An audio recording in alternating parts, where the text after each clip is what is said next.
Good morning all of you.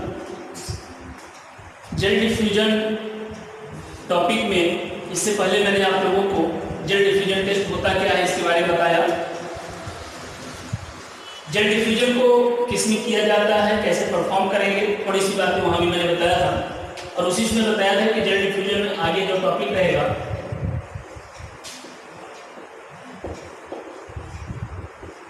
Gel diffusion test की अगर हम बात करें या जेल डिफ्यूजन की बात करें कि ये कितने प्रकार का होता है, 2 टाइप्स होता है। मैं आपको इससे पहले बताया जो पहला होता है उसको हम लोग क्या बोलते हैं, रेडियल क्या बोलते हैं, radial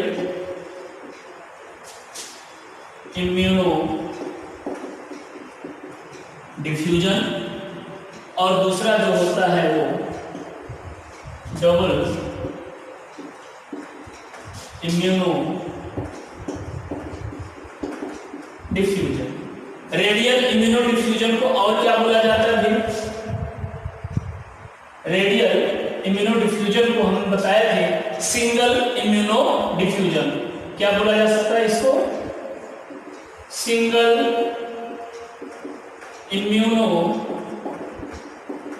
diffusion. Okay, gel diffusion test की अगर हम बात करें जेल डिफ्यूजन का, ये 2 टाइप परफॉर्मिंग होगा। पहला रेडियल इम्यूनो डिफ्यूजन, दूसरा डबल।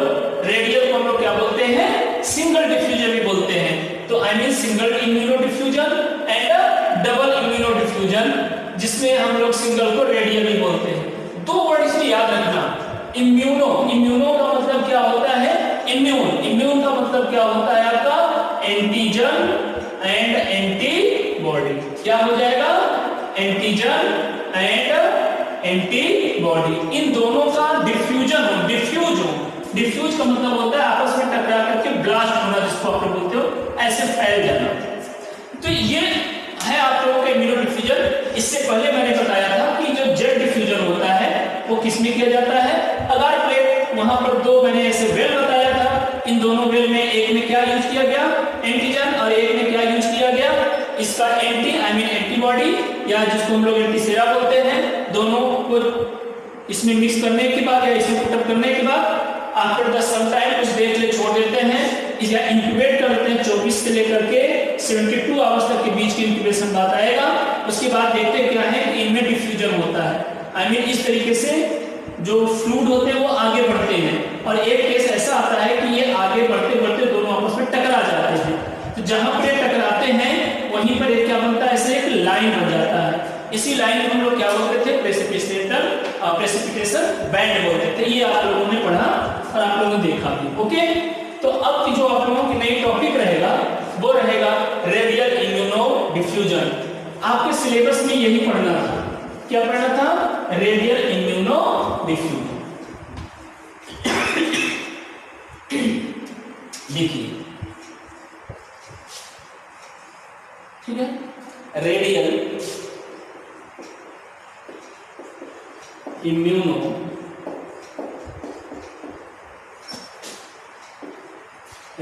इम्यूनो डिफ्यूजन, इसको RID भी बोला जाता है शॉर्टकट में।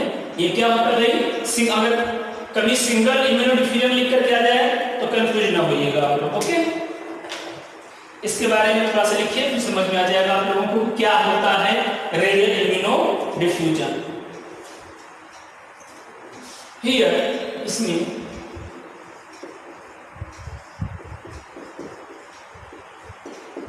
स्पेसिफिक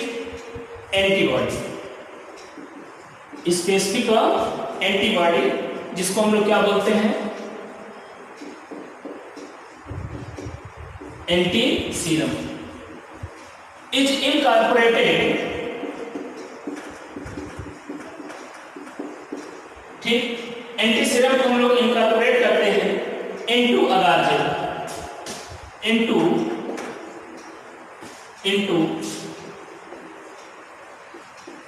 अगार जेल। ध्यान रहे, जिस तरीके से मैंने बताया था अगार प्लेट की बातें, तो ये जो सिंगल डिफ्यूजन है या हम रेडियल इम्यूनो डिफ्यूजन की बात करते हैं, इसमें एंटी सीरम है, उसको इनकॉर्पोरेट कर रहे हैं इसमें अगार जेल में। Okay, and agar gel on a slide ROR petri dish. Petri dish. Okay, petri dish.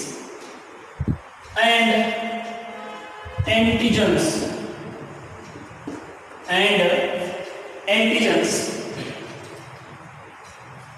are placed in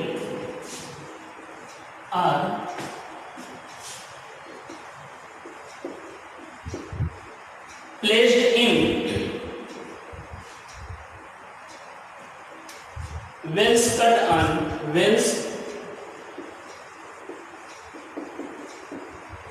cut on the agar gel. Wells cut on the agar. Okay.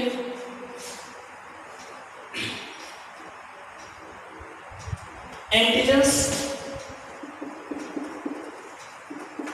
diffuse, ठीक है, antigens diffuse readily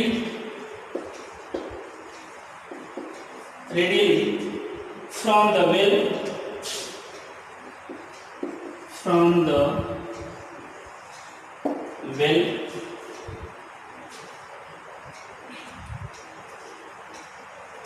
a sign of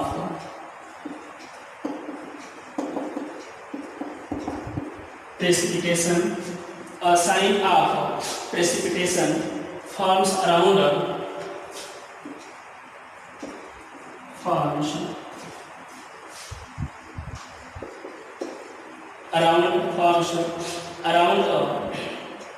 well that contains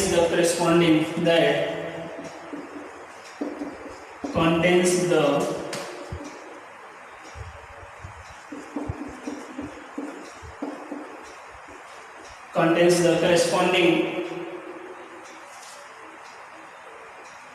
antigens.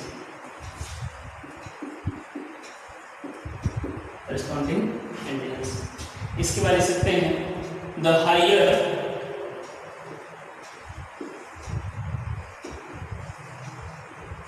ठीक है, the higher concentration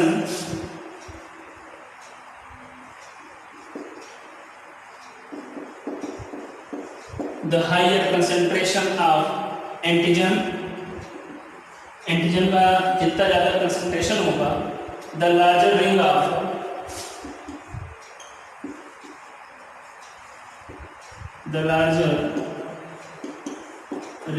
हम आप ring बोल सकते हैं या band, ring of precipitation, ring of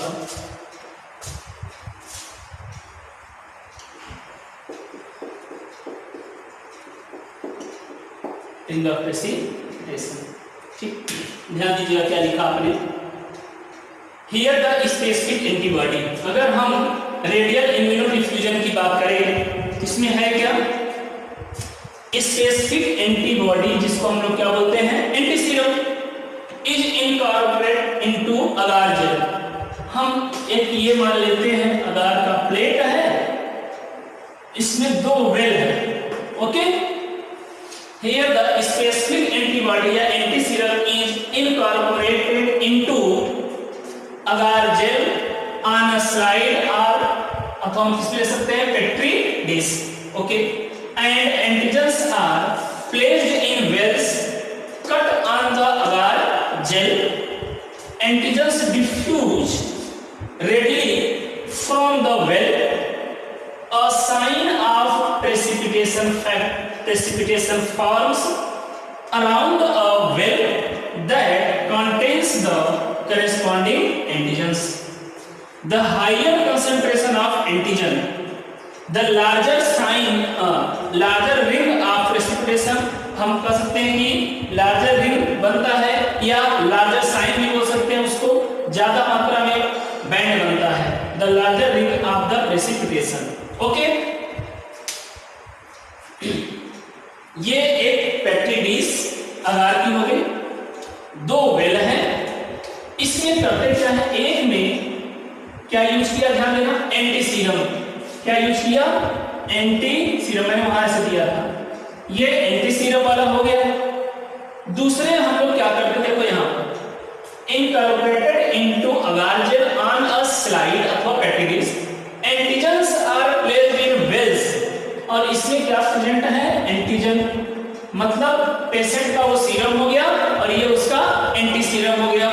चलो ठीक है, एंटी सीरम हो गया, दोनों को उसमें हमने प्लॉट किया या दोनों को हमने पुटअप किया है, उसमें इस तरीके से डाल दिया, उसमें इनटू मतलब उसमें हमने इस वेल में और इस वेल में, ठीक है। अब आगे हम लोग क्या देखते हैं, एंटीजन से डिफ्यूज, जो ये एंटीजन है ये क्या होता है, diffuse radially from the well, ये वेल में क्या होता है, तेजी से डिफ्यूज होता है, ऐसे ये बहुत ही तेजी से डिफ्यूज होता है।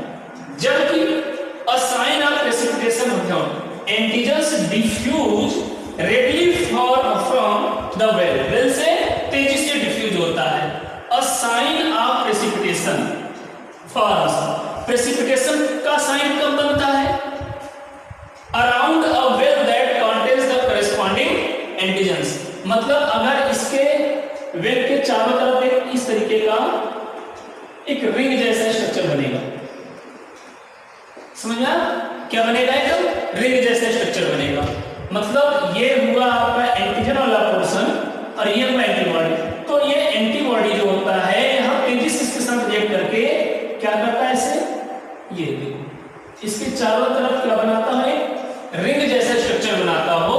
तो precipitation falls around a well, well के चारों तरफ क्या होता है, जो एंटीजन से करेस्पॉन्डिंग होते हैं वो क्या बनाते हैं, एक रिंग जैसा स्ट्रक्चर बनाते हैं, जो यहाँ मैंने दिया था। The higher concentration of antigen, antigen अगर का कंसंट्रेशन ज्यादा है, आई मीन सीरम में antigen, I mean virus bacteria जो भी है प्रोटीन्स पार्टिकल, अगर वो ज्यादा है तो रिंग भी क्या बनेगा, द लार्जर रिंग, रिंग बड़ा बनेगा, और अगर कम है तो रिंग बहुत ही छोटा बनेगा।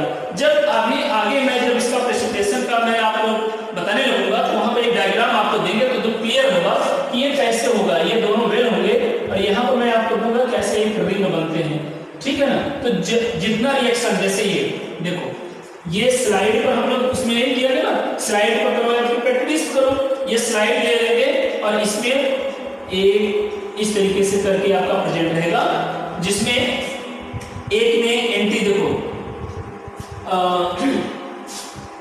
ये इस तरीके से 3, 4, 8 ऐसे करके आपको मिलेंगे।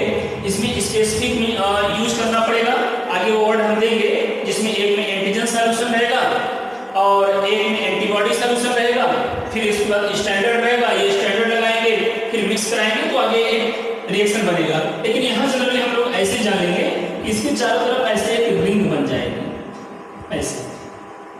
तो रेशियो अलग अलग रहेगा, जैसे मान लेते हैं ये 1, 2, 3 रहेगा, किसका हाईएस्ट रहेगा, जो हाईएस्ट वाला, मतलब देखो ना इसमें दिया है कि हायर कंसंट्रेशन ऑफ एंटीजन का कंसंट्रेशन जितना ज्यादा होगा उसमें रिंग उतना ही बड़ा बन जाएगा।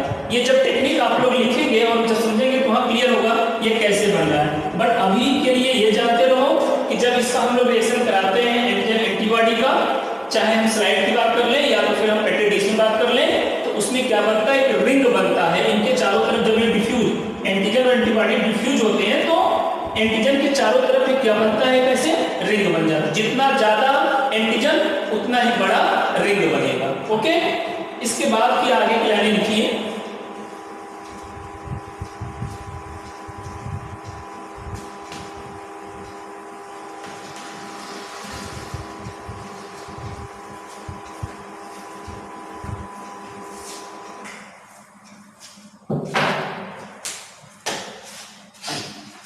अब ध्यान देना, radial immuno diffusion, radial immuno diffusion is mainly used to, is mainly used to, किसके लिए यूज करते हैं भाई, use to detect and measure, detect and measure of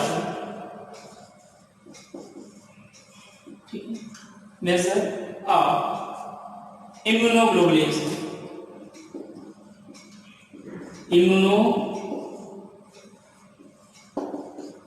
major of immunoglobulins, जिसको हम लोग क्या बोलते हैं, आईजीजी, इम्यूनोग्लोबुलिन्स। ठीक है, इन द सीरम में मेनली हम लोग किसको मेजर करते हैं, इम्यूनोग्लोबुलिन्स को। किसके द्वारा, सिंगल डिफ्यूजन आयनिक रेडियल इम्यूनो डिफ्यूजन के द्वारा हम लोग करते हैं। इसमें it is also used for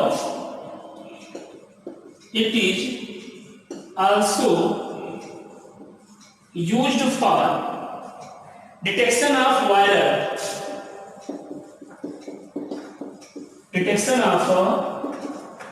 viral antibodies।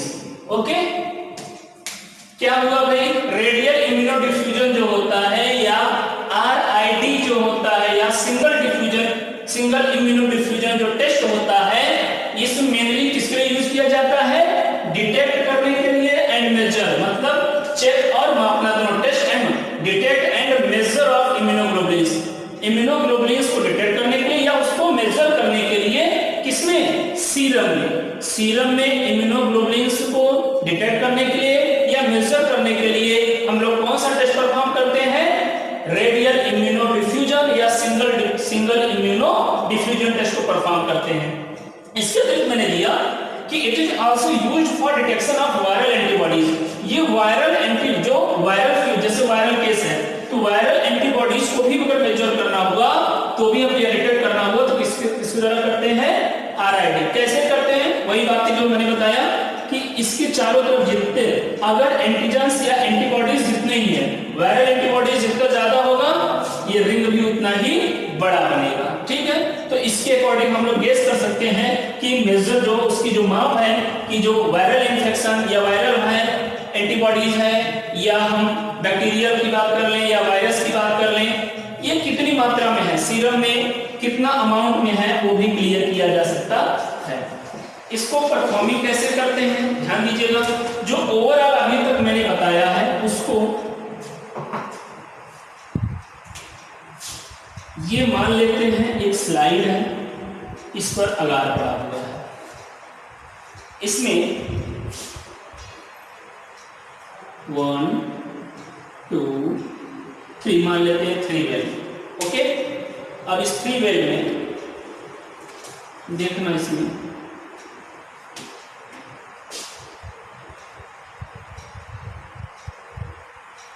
इस तरीके से इसके चारों तरफ एक रिंग बनेगा।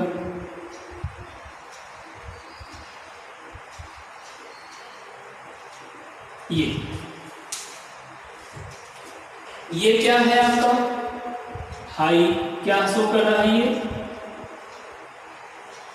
हाई, ये क्या है, मीडियम, ये थर्ड वाला क्या है आपका, लो। ये तो मैंने बताया ना, नीचे लिख सकते हैं, unknown antigen in well,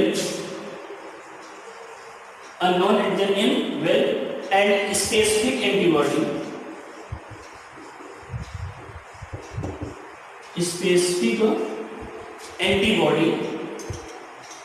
in the agar, specific antibody in the agar।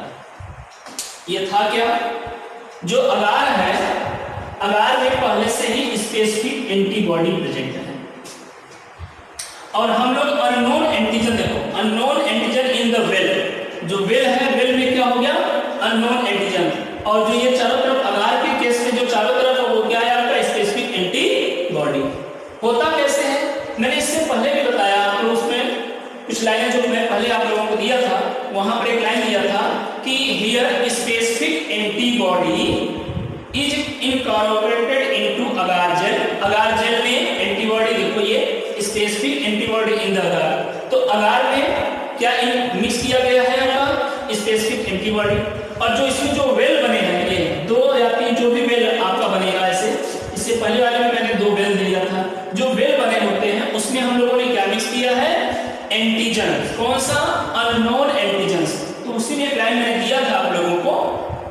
कि specific antibody is incorporated into agar gel on slide अथवा पैकेट में, एंड उसी में दिए थे कि प्लेस्ड इन द वेल्स, जो एंटीजेंस था, एंटीजेंस को कहां प्लेस किया गया, वेल में। और जब वेल में उसको हम लोग क्या करते हैं, प्लेस करते हैं, आई मीन उसमें डालते हैं, तो होता क्या है आपका ये एंटीजेंस डिफ्यूज रेडली, तेजी से एंटीजन क्या होता है, डिफ्यूज होता है।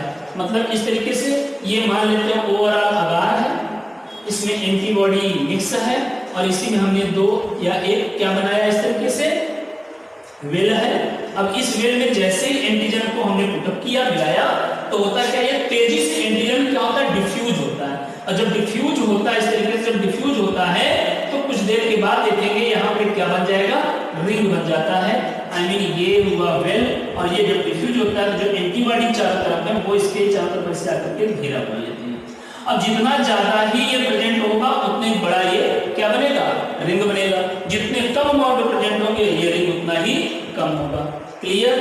तो जो ये एंटी सीरम है और उसमें जैसे हमने ह्यूमन का सीरम मिक्स किया, ह्यूमन के सीरम में पाए जाने वाले जो भी एंटीजेंस होंगे वे तेजी से रिएक्ट होते हैं और एक ऐसे रिंग फॉर्म बना देते हैं। क्लियर? यही लाइन मैंने आप लोगों को इससे पहले भी बताया था कि antigens diffuse radially from the well और sign of the precipitation forms around side, और रिंग ऑफ प्रेसिपिटेशन, एक रिंग बन जाता है तेजी से एंटीजेंस के अराउंड में चारों तरफ। एंड जो हायर कंसंट्रेशन, जितना ज्यादा ही कंसंट्रेशन होगा एंटीजेंस का, उतना ही बड़ा क्या बनेगा, आपका रिंग बनेगा। क्लियर हुआ? ये मान लिया स्लाइड अगार है, एंटीबॉडी मिक्स है, वेल है, वेल में जैसे ही हम लोगों ने एंटीजन मिलाया, आई मीन सीरम को मिक्स किया, तुरंत ही ये क्या करता है, इसमें पाया जाने वाला, सीरम में पाया जाने वाला जो एंटीजेंस होगा वो तेजी से एंटीबॉडी से रिएक्ट होगा, और रिएक्ट होने के बाद ये डिफ्यूज होगा और एक चारों तरफ क्या बना देगा, रिंग बना देगा। तो जो सीरम हमने मिक्स किया उसमें जितना ही ज्यादा मात्रा में एंटीजन प्रेजेंट होगा, आई मीन बैक्टीरिया, वायरस या प्रोटीन मालिक्यूल, जितना ज्यादा होगा रिंग उतना ही बड़ा बन जाता है। रिंग फॉर्मेशन हुआ, दैट पॉजिटिव की बात है, मतलब हाँ इसमें ये प्रेजेंट है। आई मीन जो जो बैक्टीरियल की बात कर लें या जो हम प्रोटीन पार्टिकल की बात कर लें, वो क्या है, प्रेजेंट है। ओके, इसके बाद इसी में हम इसके टेक्निक देखेंगे कि इसको कैसे परफॉर्म किया जाएगा, रेडियल इम्यूनोडिफ्यूजन को कैसे परफॉर्म किया जाएगा ये। और इसमें ये हमेशा याद रखना, हाई, मीडियम एंड लो। ये हाई क्या होता है, मीडियम क्या होता है, लो भी आगे मैं दूंगा, जिसमें जैसे 1 2 3 मतलब एक इससे ज्यादा हाईएस्ट ये है, इससे ज्यादा हाईएस्ट ये है, और फिर उसमें हम लोग एंटीजेंस को मिलाते हैं और क्या रिजल्ट आता है वो आगे परफॉर्मिंग करेंगे। ओके, तो ये था आप लोगों का ओवरऑल रेडियल इम्यूनोडिफ्यूजन कैसे होता है, कि कैसे हम लोग उसको टेस्ट को परफॉर्म करते हैं। तो अगार प्लेट होगा या पैकेट डिश होगा जिसमें स्पेसिफिक एंटीबॉडी मिक्स किए रहेंगे, फिर उसमें वेल में हम लोगों ने अननोन एंटीजन मिलाया। अननोन एंटीजन जब मिलाते हैं तो ये अननोन एंटीजन तेजी से क्या करता है, रिएक्शन करता है या रिएक्ट होता है और डिफ्यूज हो जाते हैं। जैसे ही मिलाते हैं वो रेडली डिफ्यूज होते हैं, और जब डिफ्यूज होते हैं तो उस वेल के चारों तरफ क्या बन जाता है, एक रिंग बन जाता है। तो जितनी ज्यादा मात्रा में एंटीजन प्रेजेंट होगा, मतलब सीरम में जितनी ज्यादा मात्रा में एंटीजन होगा उतनी ही ज्यादा बड़ा रूप से क्या बनेगा, रिंग फॉर्म होगा। ओके, अब इसकी टेक्निक आप लोगों को नेक्स्ट लेक्चर्स में होगा कि रेडियल इम्यूनोडिफ्यूजन की टेक्निक क्या है, कैसे हम लोग इसको परफॉर्मिंग करते हैं, वो पूरा ओवरऑल रहेगा। तो नेक्स्ट जो आप लोगों को लेक्चर मिलेगा वो रहेगा आप लोगों का टेक्निक ऑफ रेडियल इम्यूनोडिफ्यूजन, ठीक है, या technique of single immunodiffusion. Thank you all of you.